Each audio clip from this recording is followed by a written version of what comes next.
Ginawa ni KRD sa kanyang buhay sa loob ng 84 years, no doubt, we cannot question his great accomplishments in his entire existence. At kami ay naniniwala na ang iglesia ay magpapatuloy sa sino mga halili sa kanya sapagkat ang iglesyang ito ay natayo sa tamang pundasyon. We're very, very proud of Executive Minister Eranio Manalo, and I say again, the Iglesia ni Cristo will endure for all time.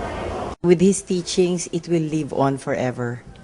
Kami po ay nagpunta dito to pay our respect to a great man.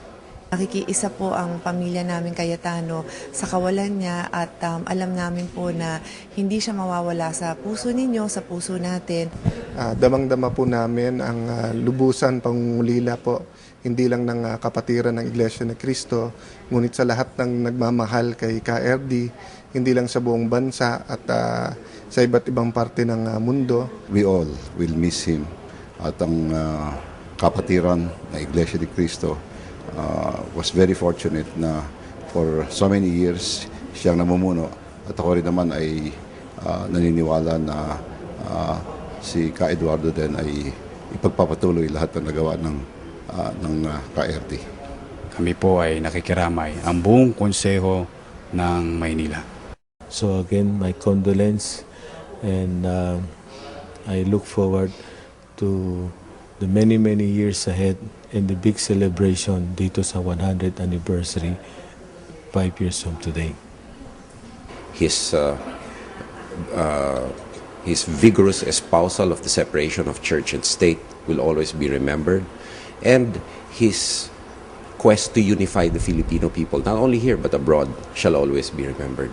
Kita na natin na dahil nga sa naipapakita ng mga kapatid, yan din ang refleksyon ng liderato ni KRD na malaking bagay sa aming misyon sa Philippine National Police, ang peace and order.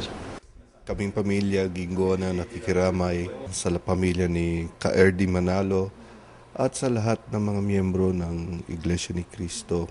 Para pahayag ang aming pagkilala sa naging papel niya dun sa buhay ng mga mamamayang Pilipino, sa pagkakataguyod niya ng Iglesia ni Cristo bilang isang institusyon sa Pilipinas at pinalawak pa ito sa hanay ng Pilipino sa ibang bansa. I mourn the passing of the late executive minister. Hindi lang naman siya acknowledged spiritual leader. Alam mo si KRD, hindi naman siya public figure, no? He stuck to being low profile at saka they took care of his flock. Hindi naman siya nakikialam sa politika. I think he is an example of a leader that separates the state from religion, by separation of state and religion. Ang sambayan ng Pilipino, ako po at ang aking pamilya sa pagkawala ni KRD. Ang kanyang pangalan ay mananatili sa iglesia at yung mga iniwan niya mga pangaral at mga ehemplo ay nandiyan pa rin yun. Hindi mawawala yun sapagkat yun ang magiging batayan ng mga kapatid natin sa iglesia. The members of the Iglesia ni Cristo are law-abiding, disciplined, peaceful, wonderful, fantastic. Fantastic.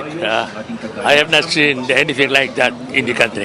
Pagiging solemn ng okasyon, napaka-importante. No fanfare, just very solemn. I have learned a lot from his leadership. Kaya yung aming, parehas ang aming pangarap na matulungan yung ating mga kababayang mahirap. Malaki po ang naging impluensya at tulong ni KRD Manalo at ang ating mga kapatid mula sa Iglesia ni Cristo, hindi lamang sa probinsya ng Batangas, manapay sa buong daigdig. Sana po at magpatuloy ang inyong misyon at magandang ginagawa sa ating mga kasamaan Filipino at sa ating bansa. Sambayanan nalulungkot sa pagkawala ng isang taong dakila na napakalaki ng nagawa sa hindi lamang sa kapatiran, kundi sa buong Pilipinas din. KRD, isang leader servant po na ang puso talagang magabay ng tama ang ating mga mamamayan. We have lost one of the greatest leader, spiritual leader, not only of this country but of the world. This is a big loss for humanity. Pagpanaw ni KRD ay napakalaking nawala sa ating bansa, sa ating mga mamayan. Napakalaking kawalan para sa ating bansa ang pagpanaw ni KRD. Nakita ko kung paano ang liderato ni KRD. Masasabi kong isang kahanga-hanga siyang tao.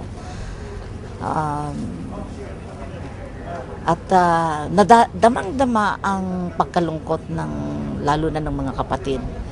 At hindi lang yung mga taga-Maynila, hindi lang yung mga nandirito, kahit saan ka pumunta. Kaya yan ang test kung paano niya ibinigay ang buong buhay niya.